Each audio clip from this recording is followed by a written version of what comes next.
Hey everyone, Assalamu alaikum. Welcome back to IELTS Corner. It's me, Fizan Nadeem. I hope you all are doing well and preparing well for your IELTS.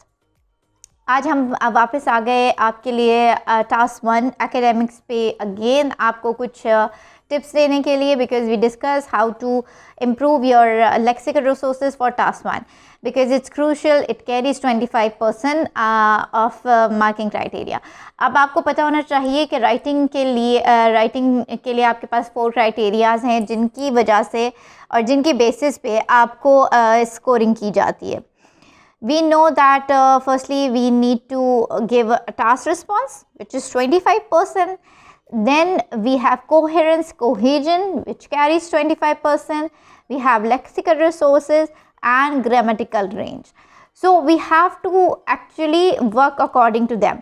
अब हमें पता है 4 criterias हमें दे दिए गए हैं, हमने उनके मुताबिक ही चलना है. हमने हर चारों क्राइटेरिया को बिल्कुल उन पे ही काम करना है. हमने देखना है कि हम टास्क रिस्पॉन्स के अकॉर्डिंग लिख रहे हैं, हमने हर चीज़ को कवर किया है सही तरीके से या नहीं किया. फिर आपकी वोकैबुलरी कहाँ तक किस लेवल पे पहुंची है, what kind of words you are using. हमने ऑलरेडी वोकैबुलरी पे एक वीडियो बना दी है, अगर आपने अब तक नहीं देखी तो हमारे चैनल पे मौजूद है. टास्क 1 से रिलेटेड आप ज़रूर देखिएगा.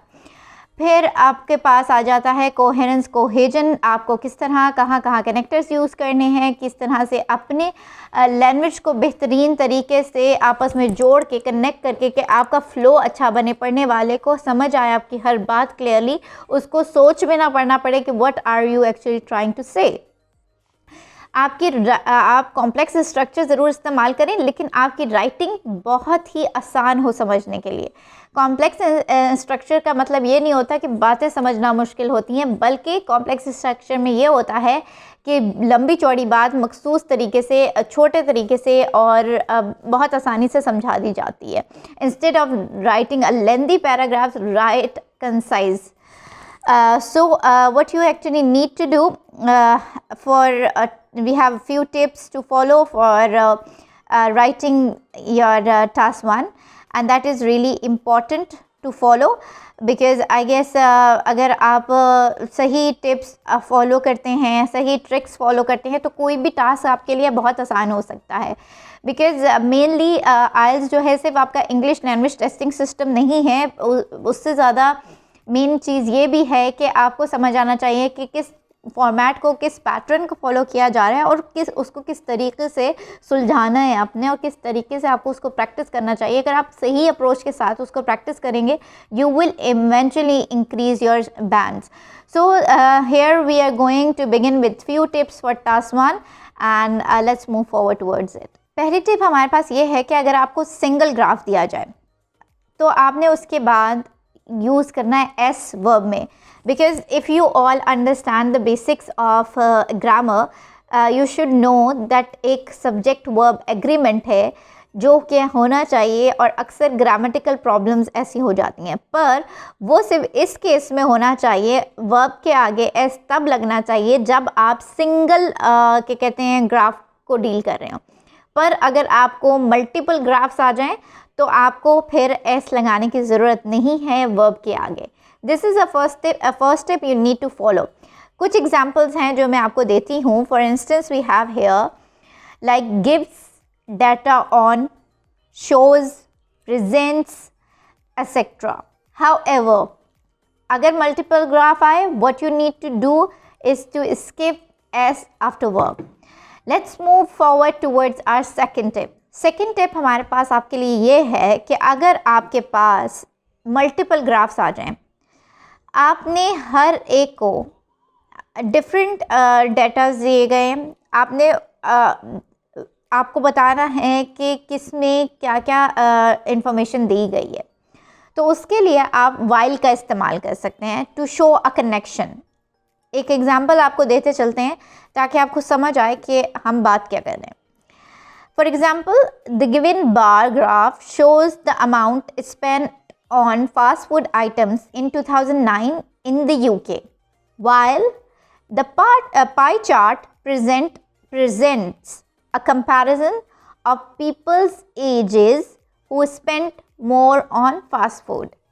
So this is a thing to understand that how we connect both of the graphs with while. So here you can compare them with while. So this is actually an appropriate way to show a comparison between two of them. Let's move forward towards our third tip. तीसरी चीज़ बहुत ही अहम है, because I feel first impression is the last impression. ये coat बिल्कुल ही ठीक है, क्योंकि अगर आपका इंट्रोडक्शन बेहतरीन नहीं होगा, जो कि आपका फर्स्ट इम्प्रेशन होता है, तो आप एग्ज़ामिनर को परसुएड नहीं कर पाएंगे कि वो आगे आपका टास्क जो है वो सही तरीके से उसको एग्ज़ामिन कर सके और वो उसका इंटरेस्ट पैदा हो सके, क्योंकि इंट्रोडक्शन से ही पता चल जाता है कि स्टूडेंट किस लेवल पे है. Because paraphrasing is one of the key factors to make someone stand that where he stands on English level. क्योंकि अगर आपने पैराफ्रेजिंग सही नहीं की हुई, अपना इंट्रोडक्शन सही नहीं दिया हुआ, बैकग्राउंड स्टेटमेंट सही प्रॉपर नहीं स्टेट की हुई, तो वो इम्प्रेसिव नहीं होगा, और वो इम्प्रेसिव नहीं होगा तो एग्ज़ामिनर को पता चल जाएगा कि वेयर यूर स्टैंडिंग, और आपका आगे की जितनी भी मेहनत है उस पर पानी फिर सकता है. इसलिए अपनी इंट्रोडक्शन की सही तरीके से प्रैक्टिस करें, इतने बेहतरीन तरीके से उसको आपने लिखना है कि एग्ज़ामिनर को समझ आ जाए कि you have well trained and you understand how to approach towards IELTS writing task 1. So follow these tips, and I have a bonus tip for you, and keep watching till the end. So let's move forward to our fourth tip. Fourth tip आपके लिए ये है कि अगर आपको multiple graphs दिए जाएं या टेबल्स दिए जाएं, तो instead of writing everything specifically for them, आप उनको कंबाइन करके लिख सकते हैं, एक कम्बिनेशन बना के लिख सकते हैं. For instance, the 2 pie charts and the column graph in combination depicts a picture of the crime in Australia from 2005 to 2015 and the percentages of young offenders during this period.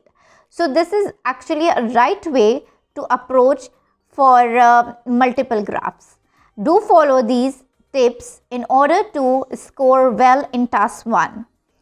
जाते जाते एक और बात आपसे करती जाऊं कि आपने कभी भी वर्ड टू वर्ड क्वेश्चन को फॉलो नहीं करना, न कॉपी करना है. अगर आपने सेम वर्डिंग में लिख दिया इंट्रोडक्शन में, तो आपका इंप्रेशन बहुत बुरा रहेगा, और इसीलिए पैराफ्रेजिंग को बहुत बेहतरीन तरीके से प्रैक्टिस करें, क्वेश्चन स्टेटमेंट्स को बेहतरीन तरीके से रिफ्रेज करें, आपका इंट्रोडक्शन बहुत ही इम्प्रेसिव बन सकता है. I hope these tips will help you to improve in task 1 and understand task 1 academics IELTS, because 33% is actually 33%. आप उसको completely ignore नहीं कर सकते. सिर्फ टास्क 2 को लेके मत बैठें, टास्क 1 को भी डेली प्रैक्टिस करें. दोनों टास्क को डेली एक एक आपने रिपोर्ट राइटिंग करनी है, एक आपने टास्क 2 का ऐसे लिखना है. अगर 2 मंथ्स का भी ड्यूरेशन रखते हैं और डेली बेसिस पे प्रैक्टिस करते हैं, I will guarantee you will improve it. पर एवेलुएशन कराना मत भूलिएगा. And IELTS Corner is actually providing you a platform where you can get evaluation for speaking and writing, listening and reading, and we will practice all the techniques with you. और एक bonus आपके लिए ये भी है कि हम spoken English course भी करा रहे हैं. If you just want to generally improve your capability of speaking English, you can join us. We are waiting for you, and till we meet again in another video, take care. Fi aman Allah. Allah Hafiz.